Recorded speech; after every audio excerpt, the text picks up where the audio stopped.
Olá, sejam muito bem-vindos a mais um podcast Segredos de Justiça, onde o mundo jurídico vira resenha.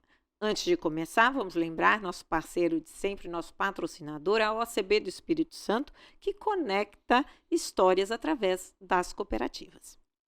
E hoje, nosso convidado, sim, é uma grande honra recebê-lo aqui, porque é uma figura emblemática aqui do Estado e, quiçá, do Brasil, né? Nós vamos ver várias histórias aqui que ele vai compartilhar conosco de uma trajetória incrível. E nas redes sociais ele se diz um inquieto, não é verdade? Seja muito bem-vindo, Dr. Henrique Erkenhoff. Obrigado, a honra é toda minha. Eu adorei essa história de ser um inquieto, né? Como é que é? Conta pra gente aí, porque pela sua trajetória de vida, doutor, como escolheu o direito, como chegou e como é que chegou até aqui? Vamos lá do início. Lá do início? Bem, na verdade, eu passei a vida inteira achando que ia ser engenheiro, passei no vestibular para engenharia.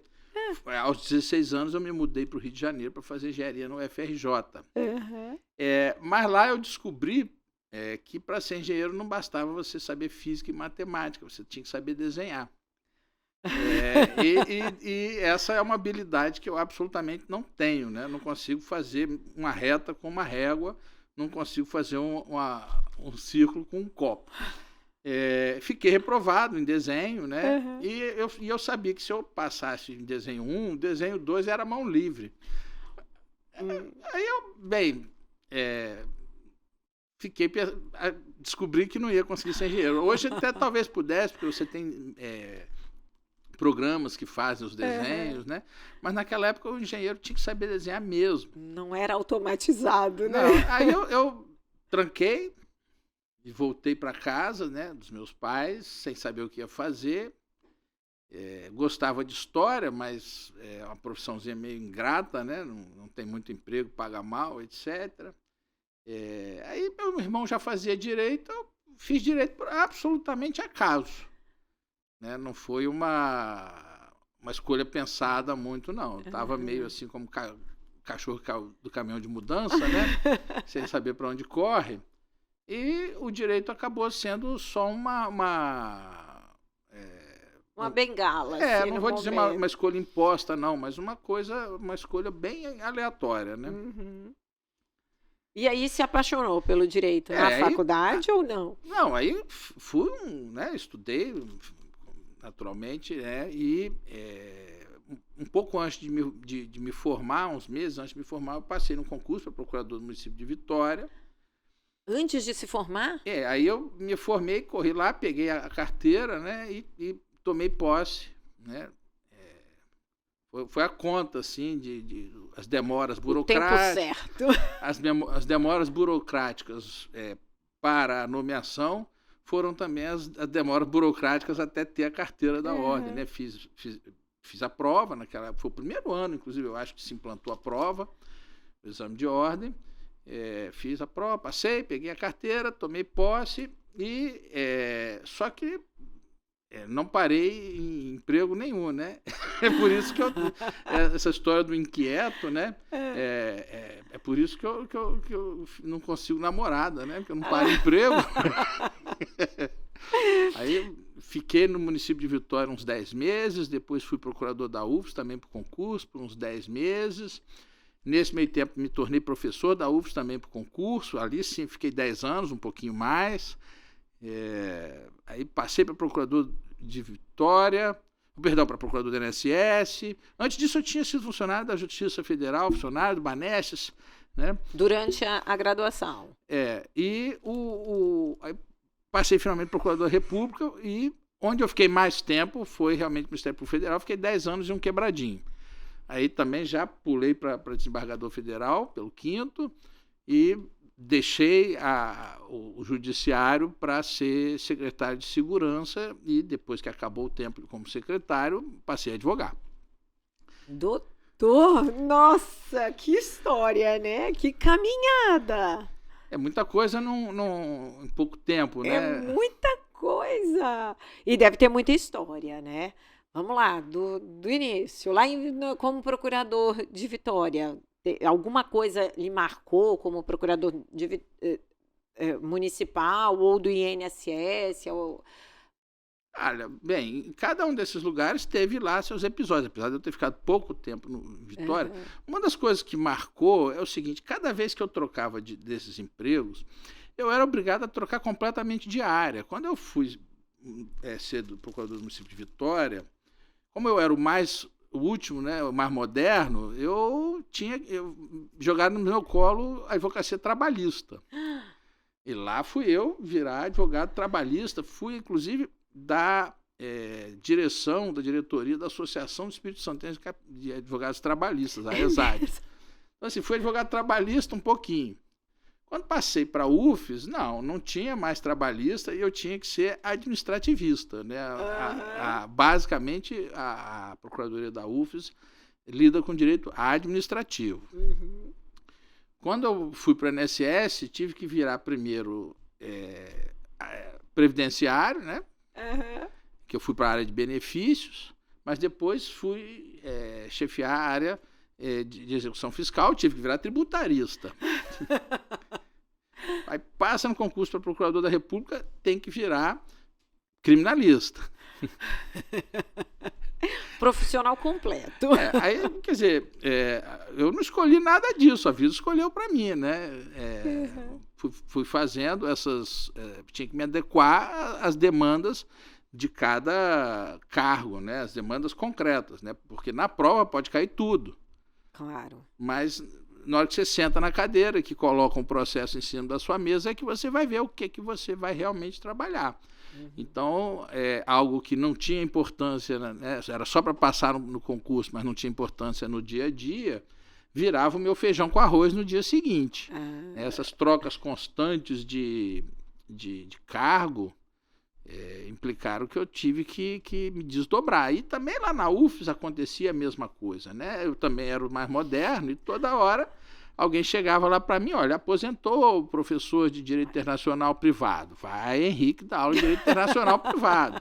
Aposentou, eu entrei lá, o concurso que eu fiz foi para Direito Civil, mas no final eu estava dando aula de penal, mas tendo passado por previdenciário, administrativo, internacional privado, já perdi a conta. Fui quebrando o galho, né, havia muita deficiência de professores, o governo não autorizava concursos, né, não autorizava a substituição.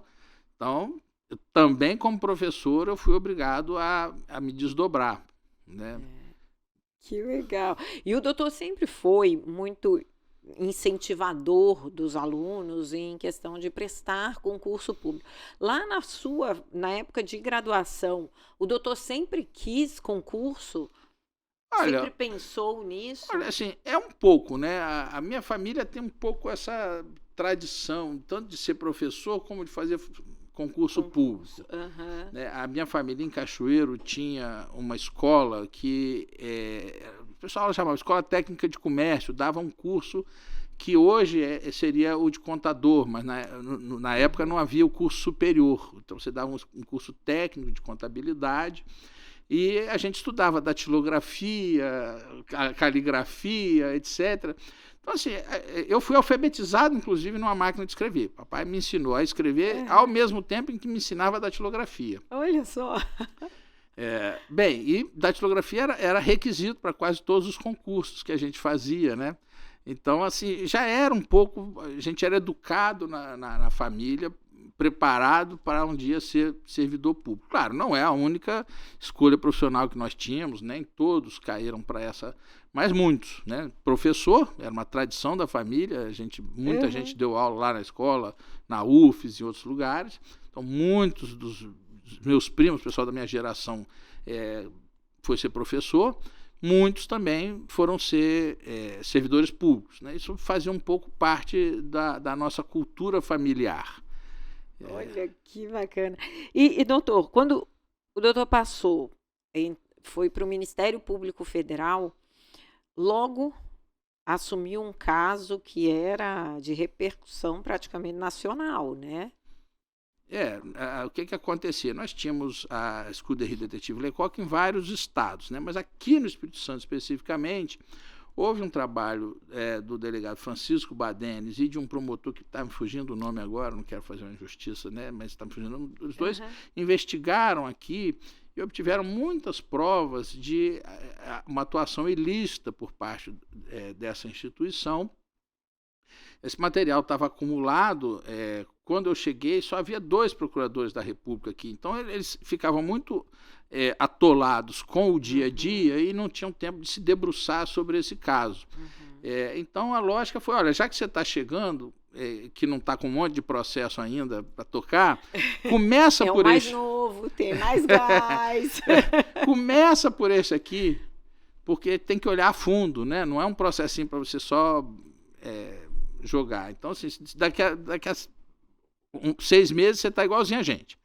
Né? Acumulando um monte. Atolado nos processos do dia a dia. Então, já me pediram logo que entrasse na hora. Toma conta desse processo aqui, olha com cuidado o que é que tem. Então, eu comecei por ele por causa disso, porque era um processo que exigia muita atenção inicial e só tinha 2 procuradores, eu fui o terceiro, eu não sei quantos tem hoje, mas já deve ter mais de 10, né? Quer dizer, hoje a situação está mais fácil, mas naquela época, 2 tomando conta de 5 varas, eles tinham que estar em 2 lugares, 3 lugares ao mesmo tempo, né? E atender prazos e etc. de muitas varas. Então, realmente, não dava para eles pararem tudo. Acaba sempre, amanhã eu vejo, e o amanhã nunca chega, né? Então, foi essa a razão pela qual me pediram logo que eu entrei, né, para me dedicar a essa ação. Todo mundo assinou junto comigo, mas fui eu que debulhei o milho ali, né, digamos assim, na expressão meio da roça. Mas todo mundo entrou com a ação junto comigo, mas eu tive esse trabalho braçal ali de olhar aquilo tudo, e também era a maior parte das audiências, etc., eu que tocava. E a gente, no final, acabou que a própria instituição foi extinta, né, foi reconhecida que ela era uma associação que tinha caráter paramilitar, envolvida em atos ilícitos, etc., e que, portanto, ela precisava ser extinta. Isso acabou prevalecendo só aqui no Espírito Santo, né? Até onde eu saiba, ela continua funcionando em outros estados e como ela funciona nos outros estados, eu não saberia dizer, né? O que a gente tinha prova era apenas aqui do Espírito Santo. E como foi atuar nesse caso aí? Olha, mas as histórias assim que o doutor lembra e que pode compartilhar aqui conosco. Olha, por incrível que possa parecer, não foi um processo assim em que eu tenha recebido muitas ameaças e nada disso. Também não havia espaço para isso, né? Mas, enfim, como era uma coisa que foi para o papel e o alvo era a instituição, né? Não eram as pessoas, os associados, acabou caindo para um processo formal, né? Então, assim, as partes, obviamente, dentro da audiência se comportavam civilizadamente. Não houve nenhum embate, assim, muito não direto, havia uma agressividade entre os advogados da Lecoq e o Ministério Público, não tinha nada disso. Foi uma a ação em si muito tranquila, né? Porque quem está de fora, né, tem aquela comoção toda social. Não, tem a comoção e tem uma importância prática dessa ação, né? Houve uma inibição, né, dessa atividade do Esquadrão da Morte. Isso favoreceu também que as instituições policiais se preocupassem em controlar abusos dos seus integrantes. Então, também, assim, isso ajudou a um progresso institucional da Polícia Civil, Polícia Militar, que se tornaram cada vez mais conscientes, né, da necessidade de atuar dentro da lei. Então, isso teve importância prática, né? Mas não foi uma ação cheia de emoções, como as pessoas podem imaginar. Exato. O processo em si foi um pouco mais igual a outro qualquer, né, com todo mundo se tratando com muito respeito, e nada de ameaça de morte, nada disso, né? Mas o doutor virou uma figura muito emblemática no combate ao crime organizado, né? Inclusive, a gente está fazendo aí 20 anos da morte do doutor juiz, do juiz Alexandre, exato, doutor Alexandre. E o doutor participou muito de perto dessa ação toda no combate do crime organizado. E como é que foi isso? Bem, aí sim a gente teve... Isso já foi nos anos 2000, mais ou menos, aí né? sim a gente teve, primeiro, muito mais casos, não era um caso, era um monte de situação. Aí sim você tinha pessoas sendo investigadas criminalmente, processadas, etc. Aí, claro, havia mais ameaças, esses problemas, havia uma tensão muito grande, porque... nós no Ministério Público Federal acabamos, por um certo consenso, não usando segurança. Mesmo? Nem andávamos armados, nem usávamos segurança. Porque assim, aquilo vai gerando um desgaste psicológico que é pior do que enfrentar a morte. Então, assim, é melhor você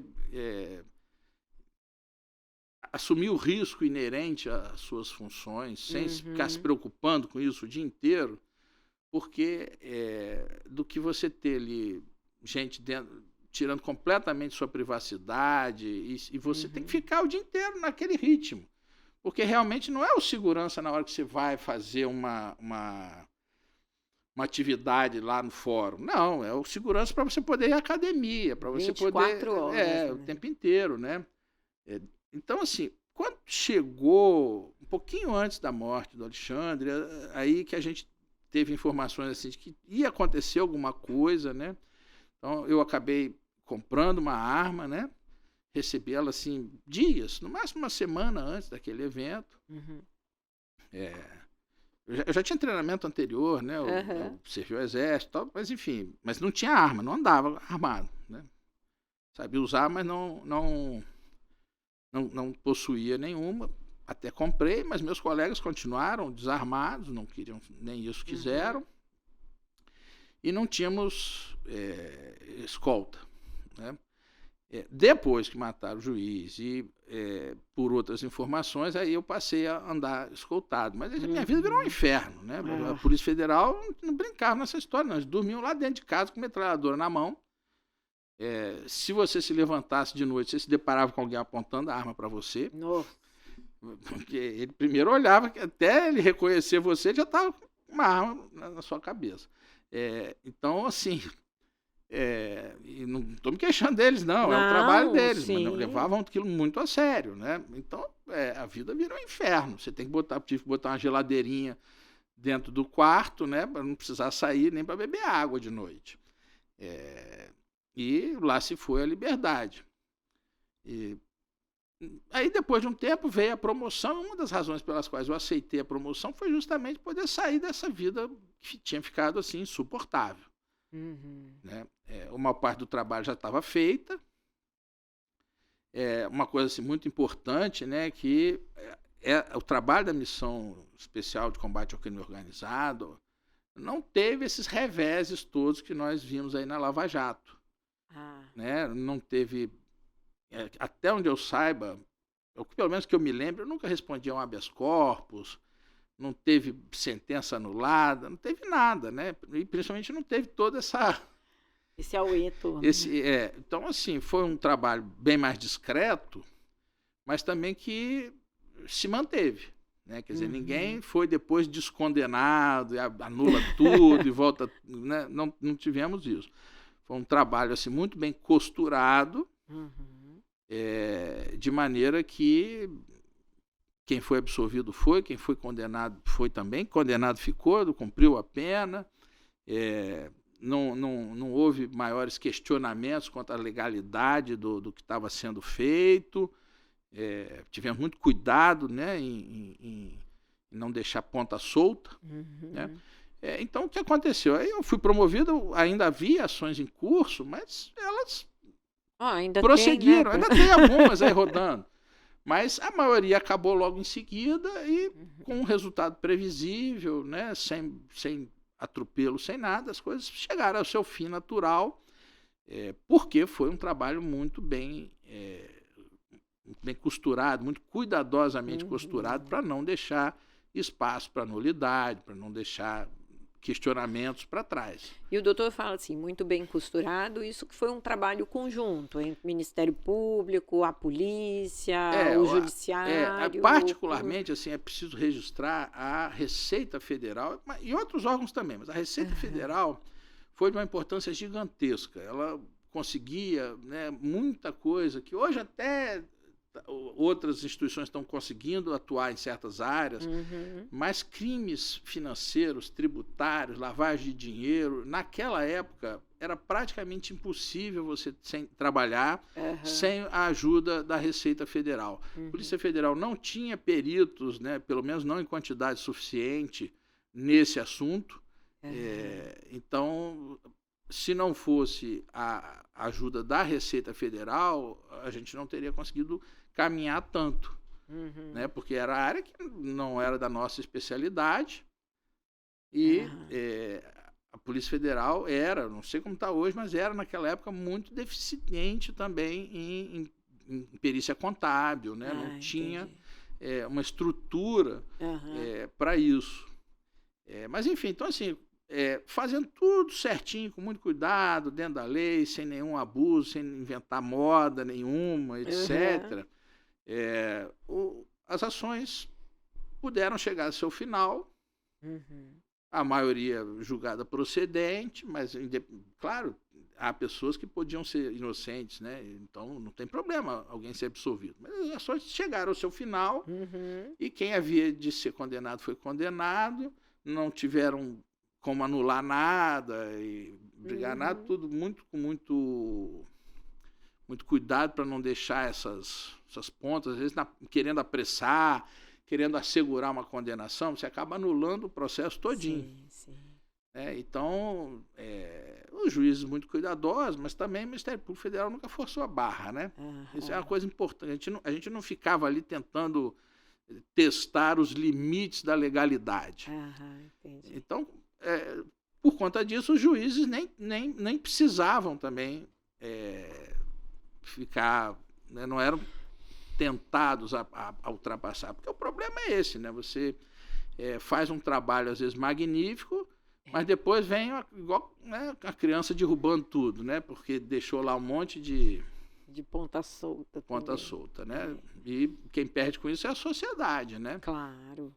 E como é que eram as audiências? Eram tumultuadas, testemunha querendo esconder? Aí é claro, né? Assim, a maioria das testemunhas queria escapar, né? Não queria se meter nisso. Aí sim você começava a ter um problema de muita testemunha com medo de depor. Mas a questão é que, como a gente construiu muita prova documental com a ajuda da Receita Federal, a gente não dependia muito, né? E a própria testemunha olhava aquilo e falava, bem, não vou ter como mentir, porque assim, se eu não falar a verdade aqui, isso vai ficar muito evidente.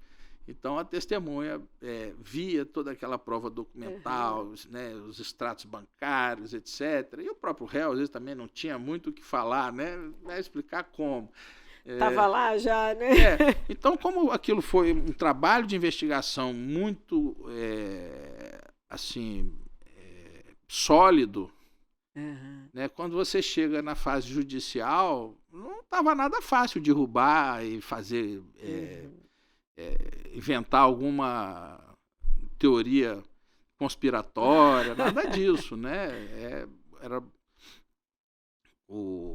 Então, isso também permitiu que as ações... É claro que aí sempre tem um pouco de catimba para lá e para cá, mas elas chegaram ao final. Detalhe, assim, quer dizer, eu não sou apegado, né? Então, depois que eu saí, eu não acompanhei mais. Mesmo? Não acompanhei nada. Não é da minha atribuição, eu estou ali profissionalmente. Eu era pago, e muito bem pago, para cumprir as leis, fazer com que elas fossem cumpridas. Agora, eu estava em outro estado, eu estava sendo pago e muito bem pago para trabalhar no outro estado, né? Para ficar olhando o que acontecia no Espírito Santo. Depois fui para o tribunal, aí que não era da minha conta mesmo. né? Então, assim, a pessoa precisa aprender a ter profissionalismo. Aquilo não é a sua militância, não é a sua casa, não é a sua vida. Aquilo ali é o seu trabalho. Né? E a vida me trouxe essa tarefa e eu desempenhei profissionalmente. Né? Uma vez que eu saí, eu não sei o que aconteceu com os processos, mas tem uma notícia vaga. Né? Quer dizer, nunca chegou ao meu ouvido, isso foi tudo anulado, foi todo mundo absolvido, não deu em nada. Não é isso que aconteceu. Na prática, deu. Entendi. Né? E teve uma época em que o ex-presidente Fernando Henrique Cardoso ia fazer uma intervenção federal, né? Foi nessa época no Estado. E qual era a maior preocupação com essa intervenção? O que acontecia? A OAB e mais umas outras entidades pediram essa intervenção no Estado.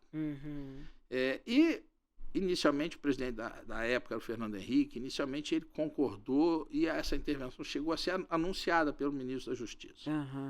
Depois, o presidente da República, aí eu já estou criando um pouquinho a explicação, isso não foi explicitado, mas era óbvio. O presidente da República voltou atrás porque viu que, sob intervenção num Estado, não se podia emendar a Constituição. A Constituição da República não pode ser emendada durante a intervenção federal. E ele tinha reformas constitucionais importantes para fazer. Aí ele recuou nessa história. Né? Isso não foi dito explicitamente, mas era relativamente fácil de deduzir que o motivo desse recuo foi nada mais, nada menos do que, ele comparou, né, as necessidades do Estado do Espírito Santo, achou que elas não eram tão importantes quanto o Brasil inteiro ter aquelas reformas. Mas o ministro da Justiça, que era uma pessoa assim, de muita palavra, não aceitou aquilo, pediu demissão. E assim, para não dizer que não se fez nada, criou-se então essa missão especial de combate ao crime organizado,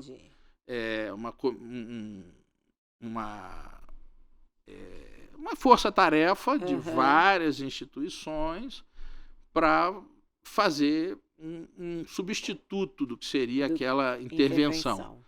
Né? Então isso não impedia, obviamente, as reformas constitucionais. E acabou dando certo, acabou funcionando. Né? No começo, absolutamente ninguém acreditava, todo mundo achava que eu era doido. E teve uma coisa bem engraçada, isso aí tudo. Né? Durante uns 15 dias, eu era o único nome certo. Da Força-Tarefa. Da Força-Tarefa. E a imprensa me procurava enlouquecidamente. A imprensa faz isso, né? Eu não podia nem não atender a imprensa, e nem eu tinha muito o que falar. Então eu fiquei uns 15 dias dando entrevista sobre o nada.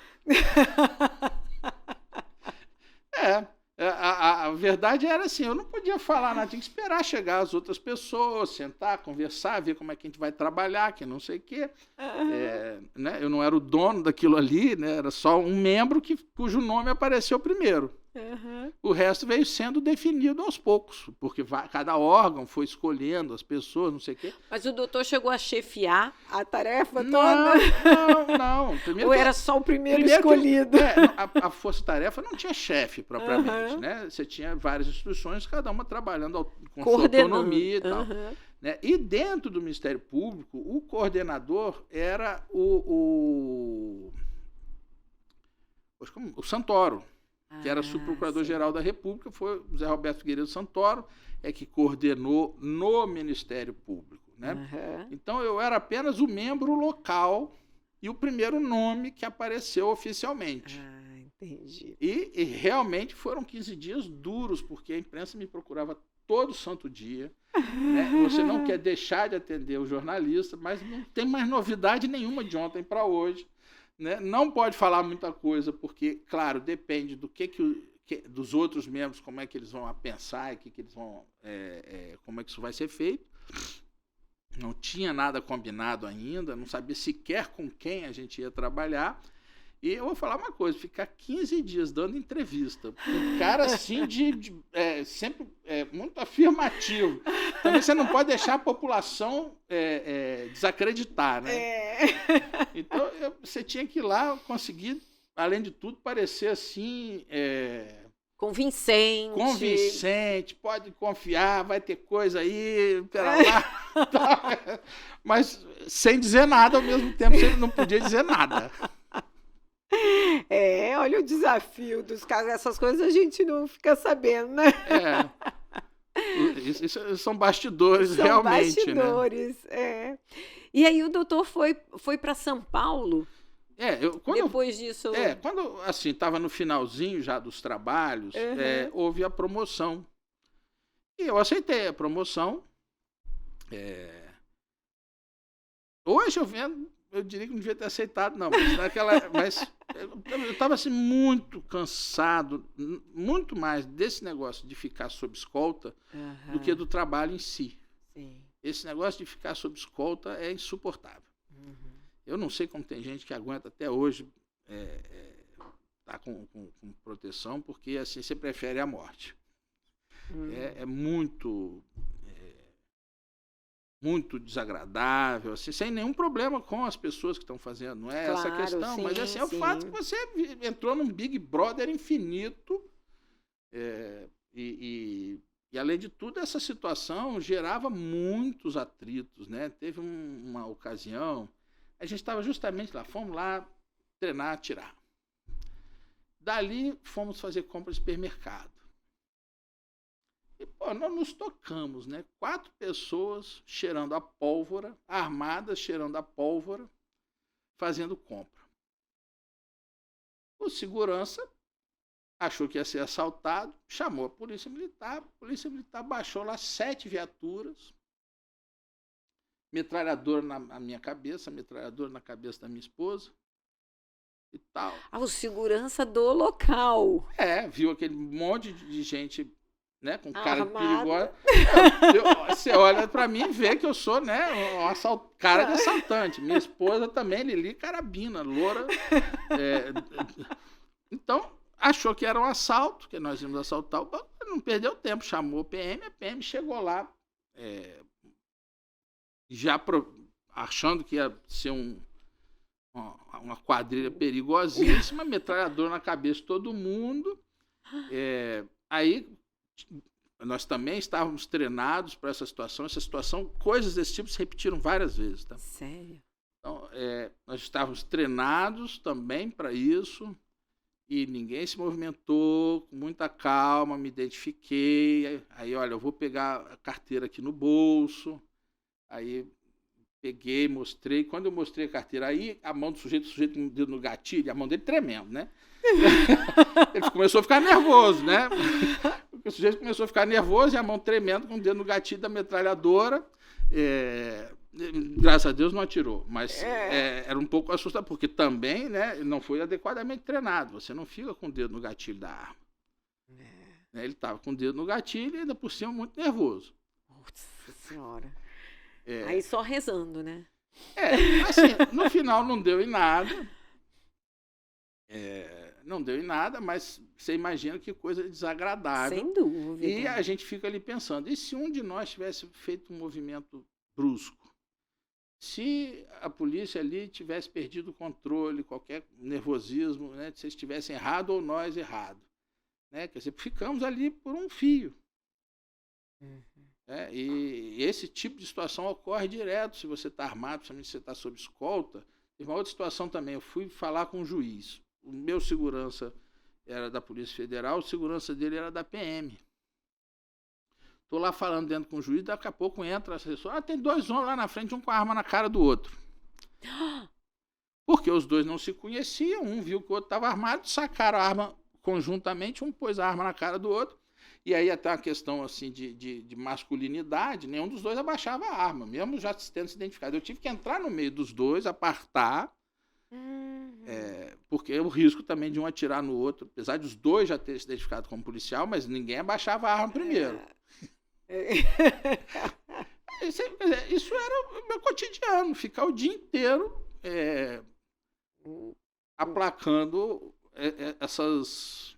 esses mal-entendidos ocorriam com muita frequência, tanto que a gente era tensa, né? Tanto que a gente tinha que ser treinado para isso. Quer dizer, a gente sabia como agir nessas horas porque elas ocorriam. Nossa. Né? Então, você tem que fazer um cursinho, não é de defendido. Né? Você tem que ser preparado, você assume assina um monte de compromisso lá, e as pessoas te ensinam um monte de coisa. Para saber agir nesse momento de tensão. Nesses momentos de tensão, né? Que passam a ser rotinas. Vai entrando para sua rotina, aquilo é um desgaste emocional gigantesco. Emocional. Eu fiquei 1 ano, mais ou menos, nessa situação. Veio a promoção, falei, passo para cá, vou lá para São Paulo, não conheço ninguém, mas tem que dar um break nisso aqui, né? Porque eu não sabia, assim, não tinha mais condição de eu simplesmente dispensar a escolta e pronto, mas também eu não aguentava mais aquela vida, não. Então, quando veio a promoção, eu... Aí o doutor foi como procurador... Regional.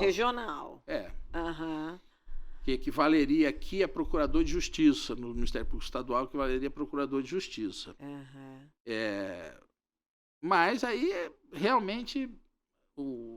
Assim, não me adaptei nem um pouco, nem a São Paulo, nem ao Ministério Público em segunda instância. Que é uma vida totalmente diferente. Totalmente diferente, né? E o doutor foi para a capital mesmo. Lá só tem... Aí você só pode ir para a capital, porque você só funciona junto ao tribunal.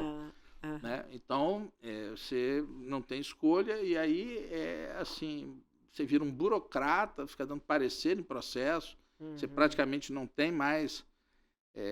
aquela adrenalina que tinha, né? Você não trabalha nos processos, você não trabalha junto com a polícia, você não participa nada, você fica ali, realmente, mesmo no criminal, você é um despachador, né? Fica muito burocrático, fica muito chata. Mas na época o doutor, quando foi para São Paulo, permaneceu com vínculo na UFES, na faculdade? Não, teoricamente, eu teria o direito, né? Olha as coisas engraçadas, né? Se eu fosse casado comigo, eu tinha direito a uma licença para me acompanhar. Mas como eu sou eu, não tinha uma previsão expressa de que eu tinha o direito a uma licença. Olha. Já que eu tinha sido transferido de sede no interesse público. E aí o pessoal começou a querer que eu pedisse exoneração para poder fazer concurso. Na UFES. Naquela vaga. Não quiseram me dar licença para o doutorado e tal. E aí chegou uma hora, primeiro que eu não achava que ia voltar. E também estavam me apurriando tanto. Enfim, tá bom, então pedi exoneração lá de professor também para eles poderem fazer concurso. Aí professor também fui 10 anos, uns quebradinhos, né? Não sei exatamente a data, mas fiquei mais de 10 anos lá como professor. E eu poderia ficar dando aula em outra instituição lá nessa base, né? Mas, como eu falei, mas não tinha uma previsão expressa para o próprio, tinha para a licença para acompanhar o cônjuge. O cônjuge, olha só. Agora, para acompanhar a si próprio, ninguém se lembrou dessa hipótese. E aí, eu teria que entrar na justiça para ficar discutindo isso. Aí eu falei, não vou aqui... Não vem ao caso. Se eu tivesse uma perspectiva clara de voltar, talvez tivesse brigado.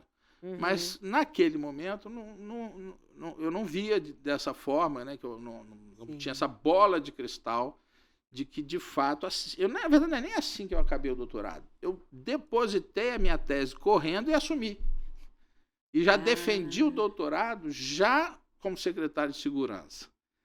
Então, assim, se eu tivesse bola de cristal, eu teria ficado lá, feito meu doutorado e voltaria e poderia voltar dando aula. O doutor fez o doutorado lá, em São Paulo? Fiz doutorado em São Paulo.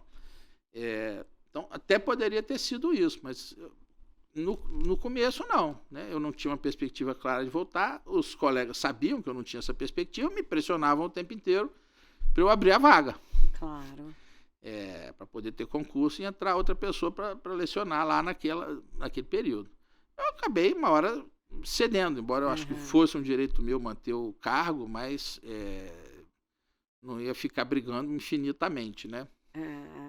E daí o doutor foi para o cargo de desembargador. Aí fui pelo 5º Constitucional para desembargador. Pelo Ministério Público. Isso.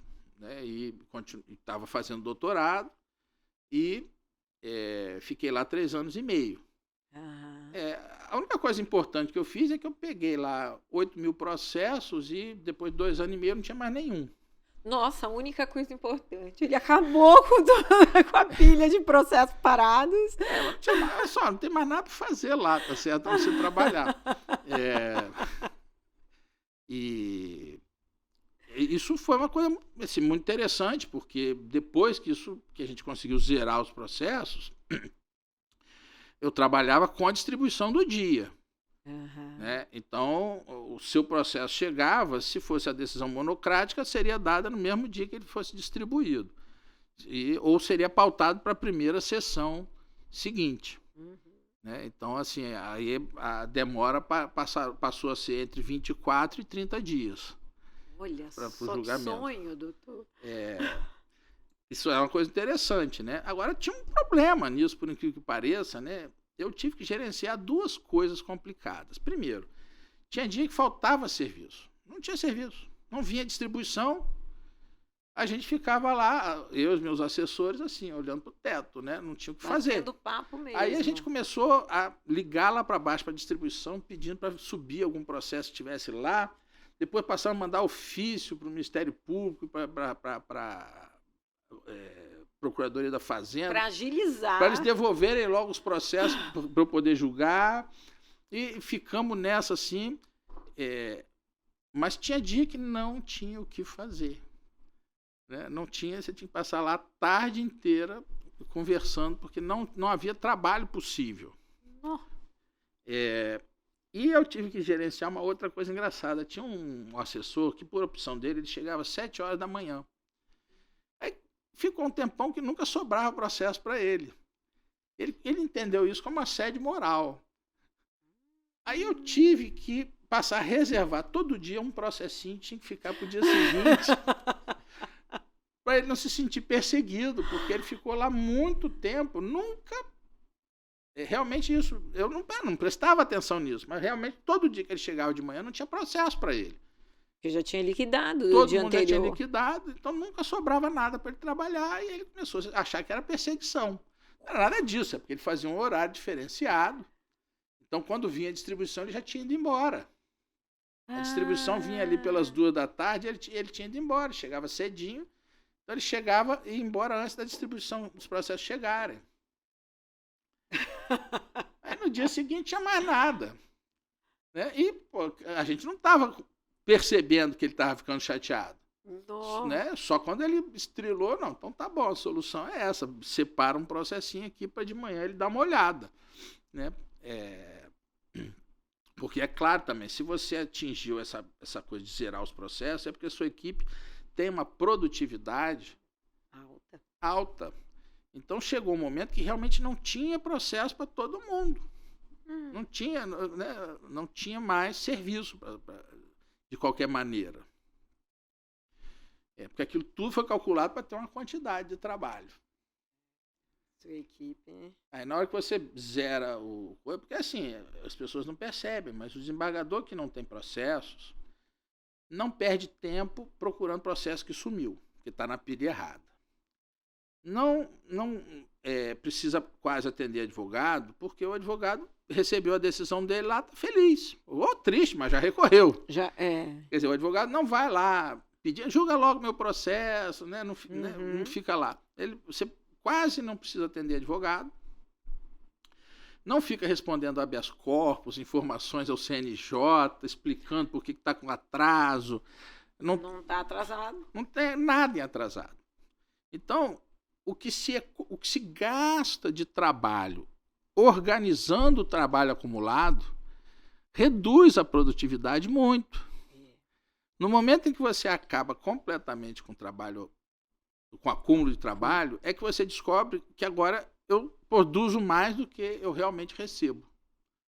E que é possível fazer isso. É possível e você consegue, vamos dizer assim, que na verdade a capacidade estava sendo reduzida por causa do tempo que se perde administrando a ordem dos processos, que eu não posso tirar da ordem, que o processo, você tirou da pilha certa, você não acha mais o processo, aí tem que procurar todos um por um, e daqui a pouco tem habeas corpus porque está demorando a julgar, daqui a pouco tem informações ao CNJ porque você está demorando a julgar, você perde muito tempo. Claro. Né? O juiz, o desembargador, ele perde muito tempo gerenciando o acúmulo de processo. Isso, obviamente, então, diminui a capacidade produtiva dele e de sua equipe. Claro. E aí eu descobri isso de uma maneira um pouco engraçada, que era isso. Tinha dia que a gente ficava assim, olha, tá, não temos trabalho, vamos conversar aqui. Mas não, e era um negócio ruim, porque qual era o medo que eu tinha? Era de chegar um advogado lá, ver aquele monte de gente conversando e achar que a gente não trabalhava. Tá trabalhando. Não trabalhava, né? Mas o problema era outro, que realmente não tinha um processo sequer ali para a gente poder examinar. Puxa vida, olha só. A gente não tinha um estoquezinho ali para todo dia. Não, era zero. Então, no dia seguinte, chegava sempre. No dia que não tinha distribuição, era terrível, porque não tinha o que fazer. Aí o doutor, então, resolveu, quando recebeu o convite para ser secretário da Segurança Pública... Olha só, não é simplesmente isso, sim, né? Vamos voltar àquela minha autodescrição. Claro, eu sou um cara inquieto. Então, assim, eu já tinha contribuído bastante ali. Tinha contribuído bastante. Apareceu um outro desafio, era muito tentador. E, além de tudo, eu fui perceber isso mais claramente depois, mas eu queria muito voltar para o Espírito Santo.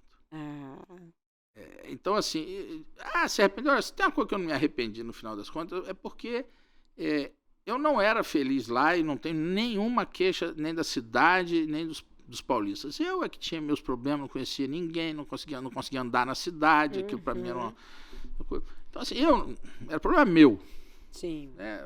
Paulista é um povo educadíssimo, atencioso, deixa você entrar na vida dele, faz amizade. Né? São Paulo é uma cidade inóspita, vamos falar a verdade, né? Uma selva de pedra. Mas o paulistano, né, a pessoa que mora lá, o povo é maravilhoso. Agora, se você não conhece ninguém, não sabe andar na cidade... é triste demais. Né, é triste demais. Quando acabou o serviço, quando tinha serviço, eu ainda podia ficar lá, afundado no serviço, mas quando acabou o serviço, não tinha... o que fazer, né? Aí você vai percebendo que não está bem, mas não sabe exatamente de onde vem essa... Você só tem aquela sensação de que eu não estou bem aqui. Mas exatamente a culpa é do judiciário, a culpa é da cidade, a culpa é do meu vizinho. Estava difícil. Quando eu vim para cá, eu vi o quanto eu queria voltar para cá. Que aqui, poxa, minha família é enorme, tem milhares de amigos, né? Se eu dei aula na UFS durante 10 anos, são mais de 1.000 ex-alunos. Né? Já estou há quase 10 anos também na UVV, milhares de ex-alunos. Então você vai andando pela cidade, vai encontrando pessoas, claro. Pessoas com quem eu trabalhei, essa coisa de ter trabalhado em tantos lugares diferentes. Eu tive amizades, né, em cada lugar desse que eu trabalhei. Né? Então, assim, é você ficar no meio dos seus amigos, da sua família, em vez de ficar lá completamente isolado. A vida ficou, para mim, é muito melhor aqui do que era lá. Né? Mas o doutor deve ter sido questionado muitas vezes, né? Como você abriu mão disso tudo? Na época houve uma piadinha muito... que eu fui fazer uma gracinha e aquilo ganhou força, né? Falei, olha, naquela época eu estava separado, né? Não tenho filho, não sei o que. Olha, eu não tenho um passarinho para comprar o piste. Então, assim, eu posso tomar uma decisão maluca como essa, porque o único que pode pagar, né, que pode se dar mal, sou eu. Né? Se eu tivesse esposa, filhos, etc., eu tinha que pensar nesse povo todo antes de tomar essa decisão. Mas como não tinha, eu podia ser egoísta, digamos assim, e falar, olha, eu vou cuidar da minha vida, fazer o que eu estou afim. E eu não nasci com salário de juiz, não sou obrigado a viver com ele, né? Consigo me adaptar perfeitamente como me adaptei. Na verdade, meu padrão de vida não caiu, não teve diferença nenhuma nesse aspecto. Então, vamos dizer assim, o ganho de qualidade de vida que eu tive foi muito grande, compensa qualquer coisa. Mesmo assumindo Claro, a segurança pública.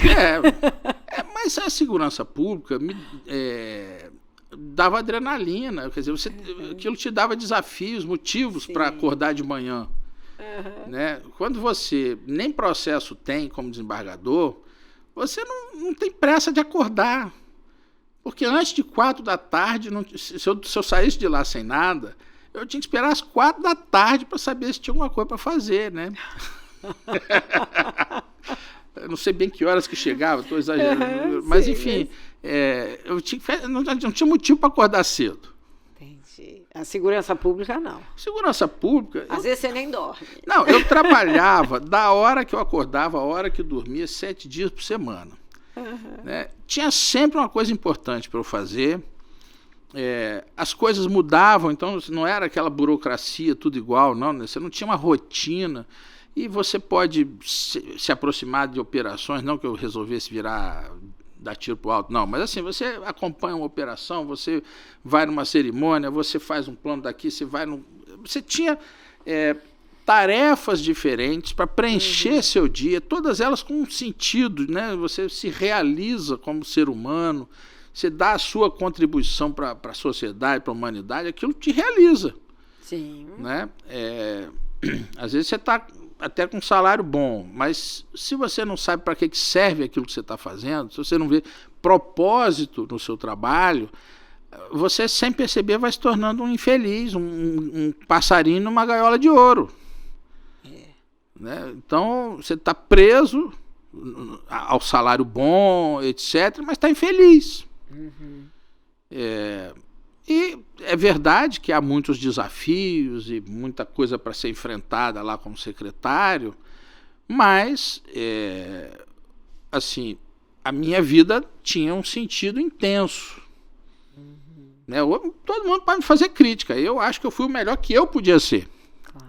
Essa é a questão, né? Podem ter outros melhores que eu, um monte de gente pode achar que eu fui até muito ruim, mas eu tinha a convicção de que estava dando o meu melhor e me esforçando ao máximo. Então, a minha vida tinha sentido ali. Doutor, as pessoas perderam o respeito às autoridades? Olha, eu acho que sim, isso tudo bem. Né? Toda vez os velhos reclamando que os jovens não têm respeito, mas eu realmente acho que nós estamos numa crise de autoridade muito grande. A internet acelerou muito isso, porque qualquer maluco acha que pode xingar ministro, xingar presidente da República, com agressividade, completa falta de respeito.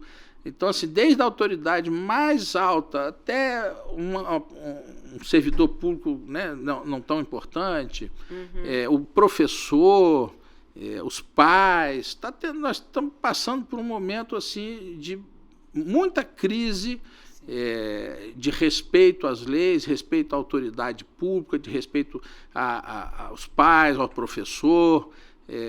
Essa lógica que sempre permeou a sociedade está realmente no momento, quer dizer, não é apenas porque eu hoje, quer dizer, não sou mais autoridade pública, não é, mas ganhei uma certa idade.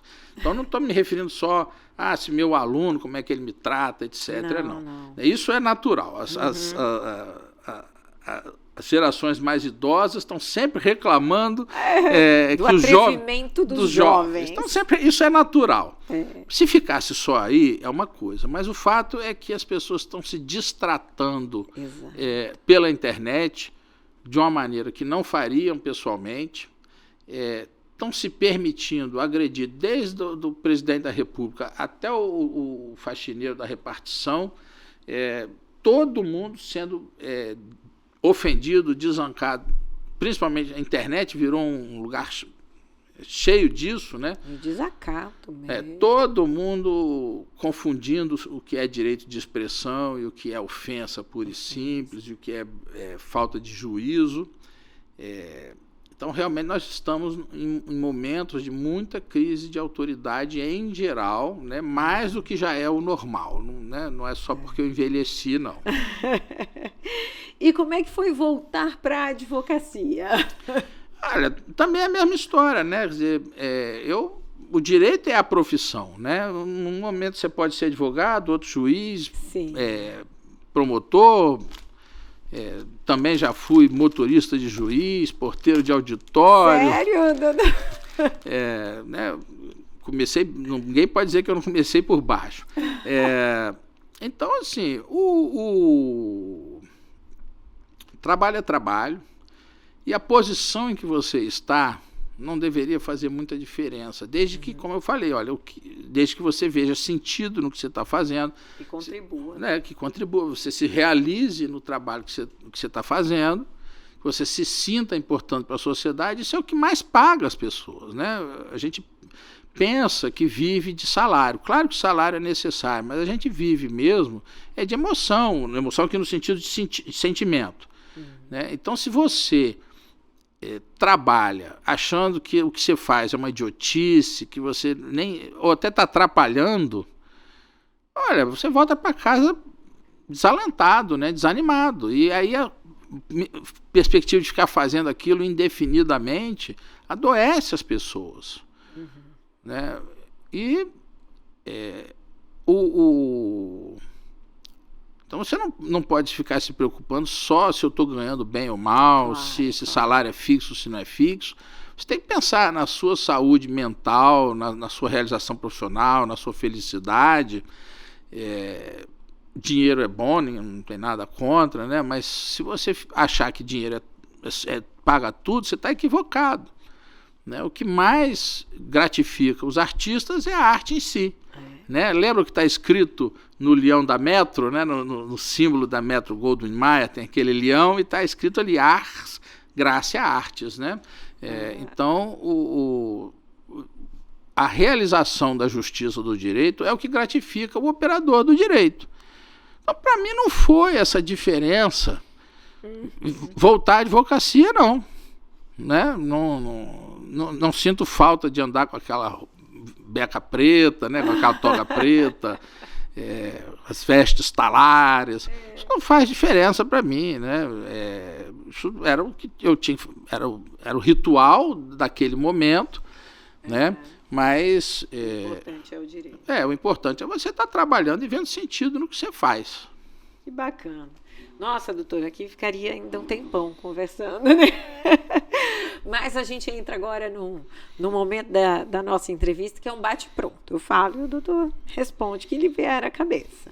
Nunca diga a um advogado. Acho que assim, que não vai olhar o processo, né?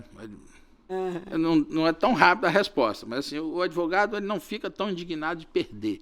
Ele fica indignado se ele achar que nem olharam o que ele escreveu. Alvará é? Eu por que pareça, eu fiquei sem resposta, porque eu nunca trabalhei, nunca recebi poucos alvarás na minha vida. Né? É verdade. Justiça é? A aplicação do direito. Isso é uma coisa em que eu tenho muita convicção. As pessoas acham que dá para fazer justiça fora do direito. Isso é uma tolice. O direito bem aplicado é que é a justiça. Não há justiça fora das normas, não há maneira de ser mais justo do que aplicando adequadamente a norma, de maneira conservadora, digamos assim, mas não é como eu queria falar.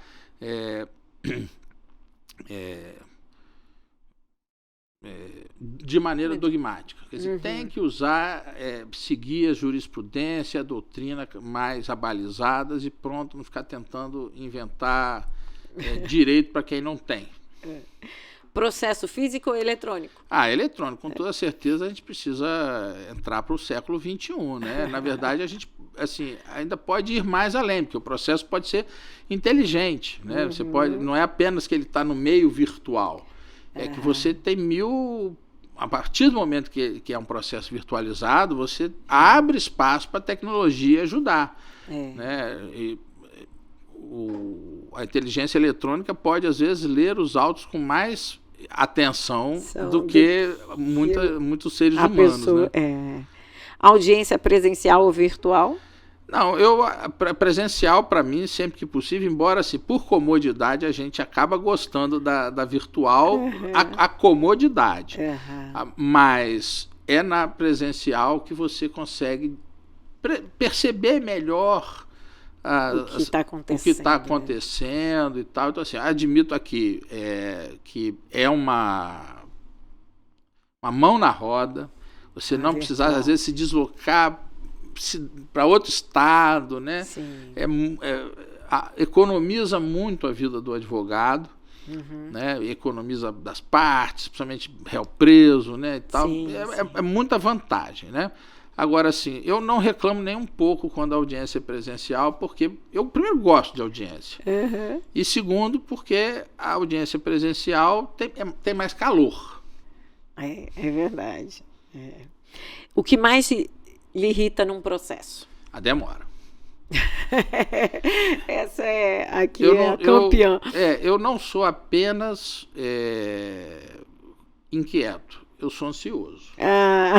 Então, assim, eu não sei, mas parece que o tempo para mim passa mais depressa do que para os outros, porque as pessoas se conformam, né? Assim, qual é a medida do tempo da demora de um processo? Ano. É o ano. Quanto é a medida de tempo na televisão? É o segundo. Então, a noção de tempo é diferente, mas o fato é que todo mundo se conforma em que os processos levem anos, décadas. As partes já morreram, os advogados já morreram. E o processo continua lá. E fica cada vez mais difícil julgar, porque já ninguém mais sabe o que estava lá 10 anos atrás. A lei que estava em vigor, qual era o significado daquilo que as pessoas não percebem, né? Mas historinha também, minha sobrinha vira para minha mãe e pergunta assim: vovó, quando a senhora era criança, como é que era o celular?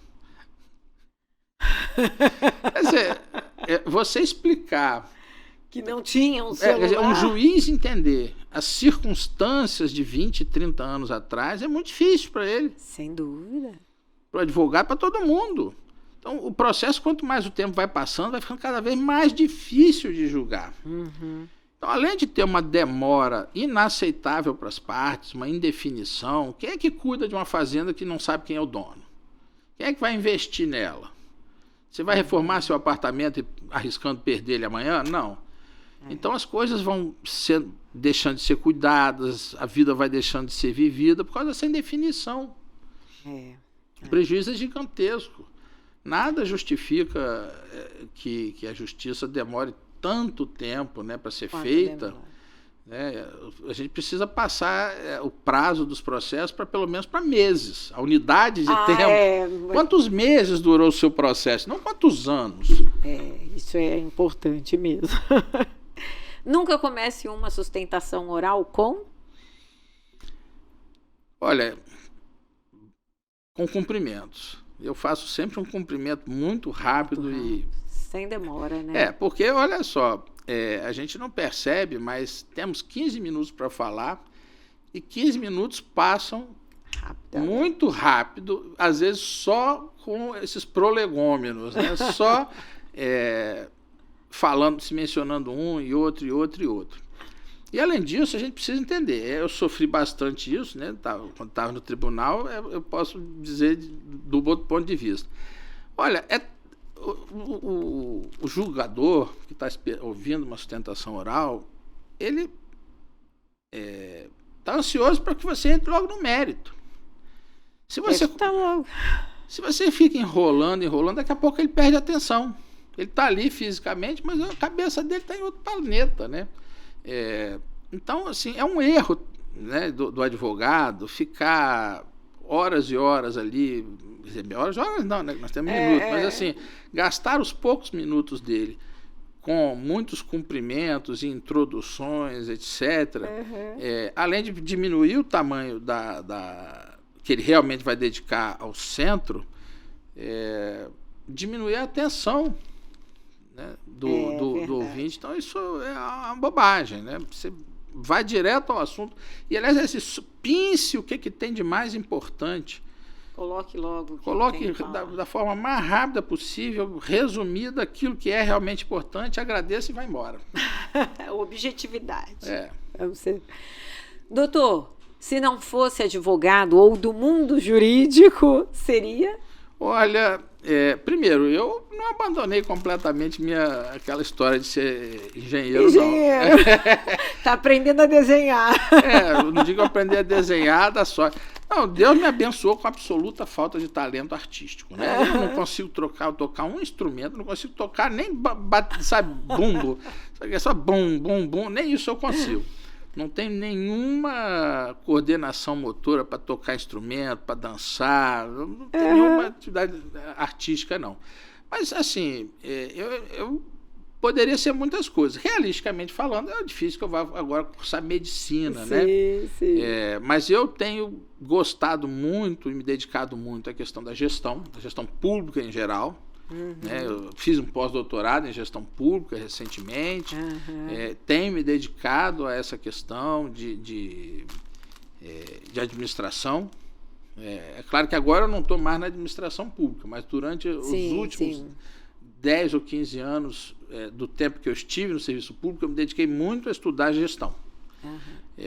E continuo estudando, embora a essa altura já não ocupando cargo público, mas continuo estudando muito gestão, especialmente gestão pública.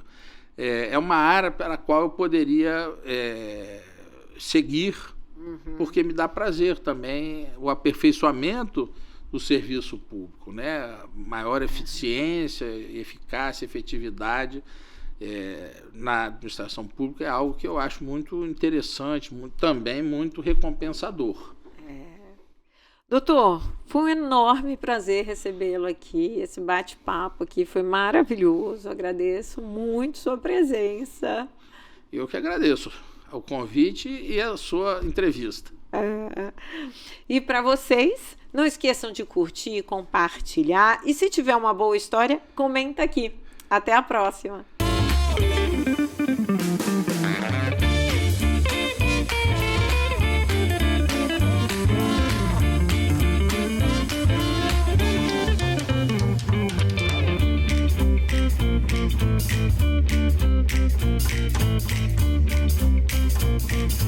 you.